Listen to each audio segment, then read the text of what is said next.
تو میرے نبی نے نفل فرمایا، جس نے نفلی روزہ رکھا اور پھر ساتوں بر اعظم سونے سے بھر کے اسے دے دیے جائیں کہ یہ آپ کے روزے کا بدلہ ہے، تو اللہ کے نبی نے فرمایا کہ یہ سونے سے بھرا ہوا 7 بر اعظم کا جہان اس نفل روزے کا بدلہ نہیں بن سکتا، اللہ اس کا بدلہ دے گا۔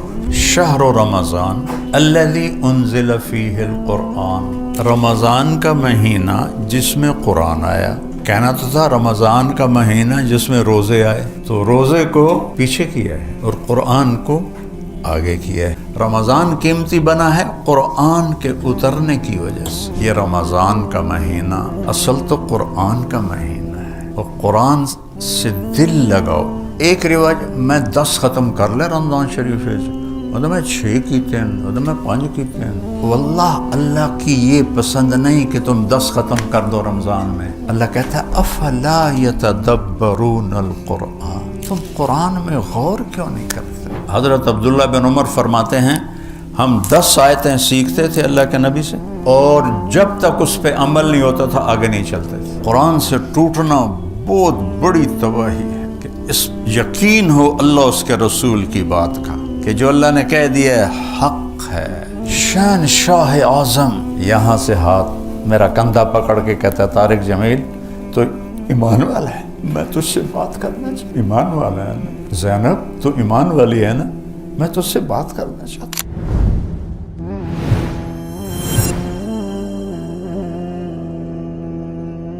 بسم اللہ الرحمن الرحیم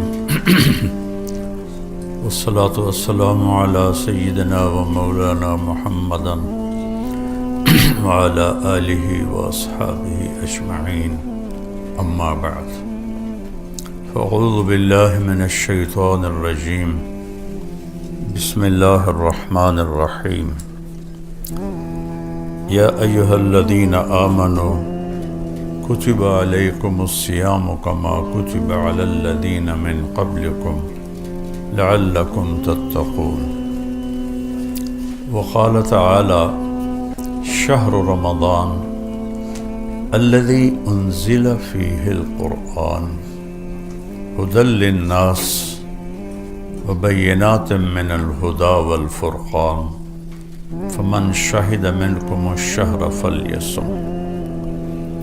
وقال النبی صلی اللہ تعالی علیہ وسلم من صام یوما تطوعا ثم اعطی ملء الارض ذهبا لم یستوف ثوابه دون یوم الحساب۔ معزز خواتین و حضرات، رمضان کے مہینے کی آمد ہے۔ اس کی قیمت ایک حدیث سے آپ معلوم کریں کہ میرے نبی نے فرمایا جس نے نفل روزہ رکھا، من صام یوما تطوعا، جس نے نفل روزہ رکھا۔ اور حضرت علی رضی اللہ تعالیٰ عنہ نفل اور فرض کا فرق بتاتے ہیں۔ جس کا فرض روزہ چھوٹ گیا، پھر وہ قیامت تک اس کی قضا دیتا دیتا دیتا دیتا قیامت تک بلا ناغہ، اور وہ مر گیا، تو اس ایک روزے جو اس سے چھوٹا تھا اس کے اجر کو نہیں پا سکتا۔ فرض کی اتنی قیمت ہے۔ تو میرے نبی نے نفل فرمایا، جس نے نفلی روزہ رکھا اور پھر 7 بر اعظم سونے سے بھر کے اسے دے دیے جائیں کہ یہ آپ کے روزے کا بدلہ ہے، تو اللہ کے نبی نے فرمایا کہ یہ سونے سے بھرا ہوا 7 بر اعظم کا جہان اس نفل روزے کا بدلہ نہیں بن سکتا، اللہ اس کا بدلہ دے گا۔ تو فرض کیا ہوگا؟ تو یہ ہمارے ارکان اسلام کا ایک رکن ہے۔ یہ اسلام کا بنیاد دیا، بنی الاسلام والا خمس، اسلام کے بنیاد 5 چیزیں ہیں، تو اس میں کلمہ، نماز، زکوٰۃ، روزہ اور حج۔ تو اسلام کی جو ابتدا ہے وہ ہے عبادات پر، یہ بنیا کا لفظ کا ہے، بنیا عمارت بنانے کو کہتے ہیں، تو عمارت شروع ہوتی ہے بنیاد سے، اس لیے بنا کا لفظ آیا ہے۔ تو بنیاد کے بغیر نہ ہاسپٹل بن سکتا ہے، نہ مسجد، نہ مندر، نہ گھر۔ تو اللہ کے نبی نے فرمایا کہ اسلام کی بنیاد 5 چیزیں ہیں، اس میں کہیں بھی کمی ہوگی تو بلڈنگ کمزور ہوگی، جتنی نکل جائیں گی زندگی سے اتنی اسلام کی بلڈنگ کمزور ہوتی چلی جائے گی۔ اور بنیاد کو گھر نہیں کہتے، ہاسپٹل نہیں کہتے، مسجد نہیں کہتے، جب وہ چھت پہ جا کے مکمل ہوتا ہے تو پھر اسے کوئی نام دیا جاتا ہے۔ تو اسلام کی چھت اچھے اخلاق ہے، بنیاد 5 اعمال اور چھت اچھے اخلاق۔ انما بعثت لأتمم مکارم الاخلاق، سبحان اللہ، میں تمہارے پاس آیا ہوں تمہارے اچھے اخلاق کو مکمل کرنے کے لیے، تمہیں اخلاق سکھانے کے لیے آیا ہوں۔ تو اس طرح اسلام 2 حدیثوں کے درمیان ہے، اول حدیث بنیاد بتاتی ہے اور آخر حدیث چھت بتاتی ہے، اس میں ایک روزہ ہے۔ تو تھوڑی سی اس پہ، ان آیات پہ تھوڑی سی بات کروں گا کہ اللہ تعالیٰ نے فرمایا کہ تم پہ روزہ ہم نے فرض کیا ہے جیسے پہلوں پہ فرض کیا تھا، کہ تمہیں روزے کا آؤٹ پٹ کیا ہے، تمہیں تقوی نصیب ہو۔ اور تقوی کا مطلب خوف نہیں ہوتا، تقوی کا مطلب بچاؤ ہوتا ہے، کہ جتنی نافرمانیاں ہیں ان سے اپنے آپ کو بچانا، اور جتنے لوگوں کے غلط رویے ہیں ان میں الجھنے کی بجائے اپنے آپ کو بچا کے آگے گزر جانا۔ حضرت عمر نے ابی بن کعب سے پوچھا تقوی کسے کہتے ہیں، قرآن میں کتنی دفعہ ہے؟ تو ابی بن کعب کہنے لگے کبھی کانٹوں بھرے راستے پہ چلے ہو؟ انہوں نے کہا سارا عربی کانٹوں سے بھرا ہوا، راستے ہی راستے ہیں۔ کہا تو کیسے چلتے ہو؟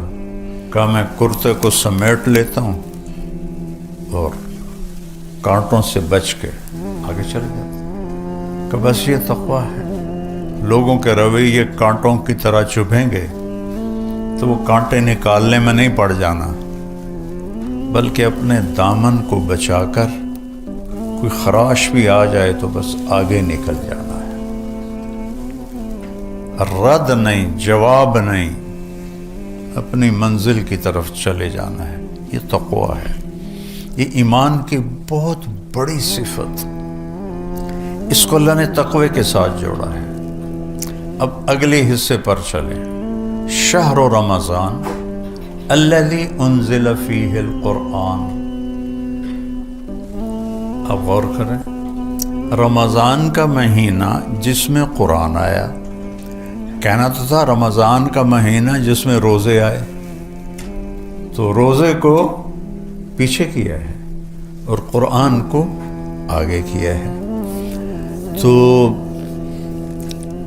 عبارت تو یوں ہونی چاہیے تھی انزل القرآن فی شہر رمضان، کہ رمضان کے مہینے میں قرآن اترا، لیکن اس کو ہائی لائٹ کرنا تھا چونکہ قرآن کلام ہے۔ فَإِذَا قَرَأْنَاهُ، اللہ کہہ رہا جب میں پڑھوں، تورات کے بارے میں نہیں کہا میں پڑھوں، یا انجیل کے بارے میں یا زبور کے بارے میں، قرآن کے بارے میں کہا فَإِذَا قَرَأْنَاهُ فَاتَّبِعْ قُرْآنَهُ، جب ہم تلاوت کریں تو آپ اس کو پیچھے پیچھے چلیں۔ تو یہ کلام ہے، اور کلام میں اتار چڑھاؤ ہوتا ہے، ایسے سموتھ نہیں ہوتا ہے، ایسے ہوتا ہے، کہیں لہجہ اونچا ہو جاتا ہے، کہیں درمیانہ ہو جاتا ہے، کہیں پست ہو جاتا ہے. تو یہاں اللہ قرآن کو ہائی لائٹ کر رہا ہے روزے سے زیادہ. تو ایک اس کو میں یوں پڑھتا ہوں، شہر رمضان الذی انزل فیہ القرآن ھدی للناس بینات من الہدی والفرقان. اب میں اس کو اس لہجے میں پڑھتا ہوں جس میں اللہ نے ہمیں سنایا ہے. لہجے سے چیز کا سارا مطلب ہی بدل جاتا ہے. شہر رمضان الذی انزل فیہ القرآن ھدی للناس بینات من الہدی والفرقان. تو قرآن کو یہاں لے گئے اور ابھی روزے کا ذکر ہی نہیں ہے، اور رمضان کو یہاں لے آئے، شہر و رمضان یہاں لے آئے. رمضان تو شریعت کا ایک فرض ہے اور قرآن پوری شریعت ہے. دونوں کا وزن ایک نہیں ہے. قرآن پوری شریعت، رمضان ایک روزہ ایک فرض ہے. تو اللہ نے اس کے حساب سے شہر رمضان، یہاں لہجہ عادی ہے، آگے بڑی چیز آ رہی، وہ میاں صاحب آ رہے ہیں. ایسے کوئی آپ کا جابین بولے گا نا، وہ میاں صاحب آ گئے اپنے آپ ہی. وہ کوئی اس جیسا اور جابین آ جائے، آ رہا ہے اپنا ہی بندہ آ رہا ہے، اس کا لہجہ بڑا ماٹھا ہوگا. اور کوئی سویپر ہوگا تو بھنگی آ رہا ہے، بھنگی بھٹی صاحب آ رہے ہیں، بھٹی صاحب آ رہے ہیں. ٹھیک، یہ انسانی فطرت ہے. اللہ نے اس فطرت کے مطابق کلام اتارا ہے. عربوں کو فخر تھا بہت ساری چیزوں پر، میں وہ نہیں گنواتا ہوں. اب اللہ نے اپنے ہمارے نبی کو انتہائی گھٹیا سمجھتے تھے، تو اللہ تعالیٰ نے اپنے نبی سے کہا کہ میرے نبی آپ انہیں کہیں کہ جو کام میں کر رہا ہوں نا، اس کے مقابلے میں تمہاری کوئی حیثیت ہی نہیں ہے. تو کہا قل ھذہ سبیلی، یہ ہے میرا راستہ. فخر کے ساتھ سائیکل پہ جانے والا کہہ سکتا ہے میرا سائیکل، کہہ سکتے میرا سائیکل. بننی ہوئی تو ٹوٹی ہوئی سزوکی تو کہا میری گڈی ہے. لینڈ کروزر والا کہے گا میری ہے. لہجہ اٹھ جاتا ہے چیز کی اہمیت بتانے کے لیے. یہاں اللہ نے یہ بات کی ہے، الذی انزل فیہ القرآن، سبحان اللہ، جس میں قرآن اتارا گیا. پھر سورۃ القدر کو جوڑو، انا انزلناہ فی لیلۃ القدر. یہاں بھی اللہ نے قرآن کو اونچا کیا ہے لیلۃ القدر کے مقابلے میں. لیلۃ القدر قیمتی بنی ہے قرآن کے اترنے کی وجہ سے، رمضان قیمتی بنا ہے قرآن کے اترنے کی وجہ سے. انا انزلناہ فی لیلۃ القدر، ہم نے، اس میں بھی وہی لہجہ ہے، انا انزلناہ فی لیلۃ القدر، ہم نے قرآن کو اتارا قدر کی رات میں. قدر کہتے ہیں عزت کو، کہ عزت والی رات، میری قدر کرو، ہے عزت والی رات. دوسرا قدر کا مطلب ہوتا ہے قیمت. تو لیلۃ القدر قدر والی قیمت. لیلۃ القدر خیر من الف شہر. اب قدر بمانا قیمت، کہ یہ ہی 1000 مہینوں سے زیادہ مہنگی ہے، قیمت آ گئی.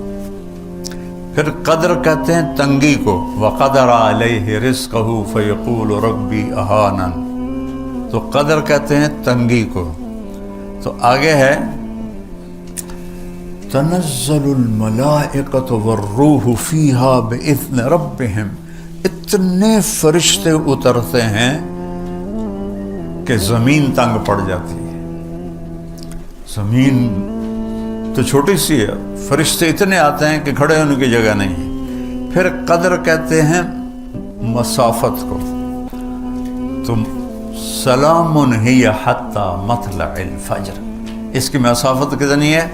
سورج ڈوبنے سے لے کر صبح 7 تک مسافت. جتنے قدر کے معانی ہیں عربی میں، یہ اچانک میری زبان پہ مضمون آ گیا تو سب کو اللہ نے اس صورت میں جوڑا قرآن کو اونچا کرنے کے لیے. تو یہاں اللہ نے فرمایا کہ اس میں قرآن اترا ہدی للناس. پیچھے کہا ہے لعلکم تتقون، کہ اس لیے روزے دے رہا ہوں کہ تمہیں تقوی نصیب ہو. سب سے پہلے کہا ہدن للمتقین. قرآن کیا ہے؟ ہدن للمتقین. یہاں ہدن للناس. پھر ان ناس سے کہا ہے روزہ رکھو تو تمہیں بھی تقوی لگ جائے گا. لعلہم یتقون، لعلہم یتقون، کہ قرآن سے مناسبت ہو نہیں سکتی جب تک تقوی نہ ہو. اور جب تک قرآن سے دل نہیں لگتا، شریعت سے دل نہیں لگ سکتا، شریعت کی سمجھ ہی نہیں آ سکتی. صحابہ قرآن